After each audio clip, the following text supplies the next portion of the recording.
अंग्रेज फिर भी 20 साल लड़ गया, लेकिन पड़ोसी हमारा आपका 3 दिन नहीं लड़ पाया। 3 दिन के बाद भागा सीधा भाई कतर, और भाई कतर में जाके आप देख रहे हैं ख्वाजा आसिफ हाथ मिला के हंस रहा है। भैया ये ख्वाजा आसिफ पाकिस्तान के डिफेंस मिनिस्टर बोलते थे अफगानिस्तान दुश्मन है, अफगानिस्तान के साथ हाथ नहीं मिलाना, इनको ये जहां देखे इनको मारना है, इनके ऊपर बॉम्बिंग कर दो। ये लोग बात करने के लायक ही नहीं। सारी बातें नोट करना, अंग्रेज 20 साल तक लड़ा, 20 साल के बाद वो कतर में आके बैठा, उसे पता चल गया भाई ये तालिबान के साथ हम नहीं कर सकते। कल भारत के डिफेंस मिनिस्टर साहब ने स्टेटमेंट जारी कर दी। उन्होंने कहा जनाब कि हमारा जो ब्रह्मोस मिसाइल है वो पाकिस्तान के कोने कोने पे पहुंच जाएगा। कल साहब ऐसी क्या बात है कि क्यों इंडिया की लीडरशिप जो है, अगले दिन हम देख रहे थे आर्मी चीफ साहब जो हैं वो भी इसी तरह की बात कर रहे थे कि अपने फौजियों को कह रहे थे आपको ऑपरेशन सिंदूर का मौका मिलेगा। अभी डिफेंस मिनिस्टर साहब भी यही बात कर रहे हैं।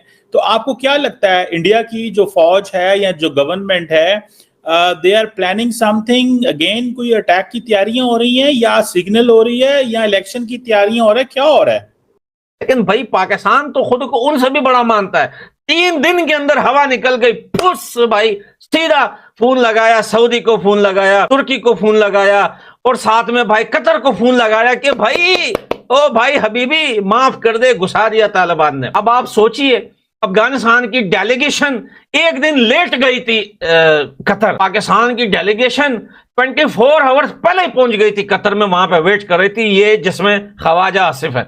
हमारे चीफ ने कहा है अगर मौका मिला, अगर, उसने ये भी बोला वर्ड्स को पकड़ लीजिए, ढूंढ लीजिए, रिकॉर्डेड चला लीजिए, कहीं पर भी अगर मैं गलत हूंगा तो मैं आपके शो पर माफी मांगने के लिए तैयार हूं। उन्होंने ये भी कहा कि पाकिस्तान को आतंकवाद से तौबा करनी पड़ेगी वरना वगैरह वगैरह वगैरह।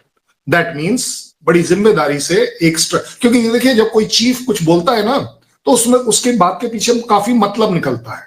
वो ऐसे ही नहीं बोल देता, वो कोई उससे कोई इलेक्शन नहीं लड़ने हैं जिसकी वजह से वो बोलेगा, चाहे वो आपका चीफ हो चाहे मेरा चीफ। आप सोचिए पाकिस्तान के पॉलिटिशियन बोलते हैं, जितने भी पॉलिटिशियन हैं पाकिस्तान के अंदर, चाहे वो इमरान खान के लोग हैं, चाहे वो कटोरा शरीफ के लोग हैं, मैं सबसे एक सवाल पूछता हूं। मैं देखिए जुबान मेरी बड़ी तेज है लेकिन बंदा मैं बड़ा अच्छा हूं, बातें मैं बड़ी अच्छी करता हूं, अक्सर पाकिस्तानी मेरे से सीखने के लिए आते हैं।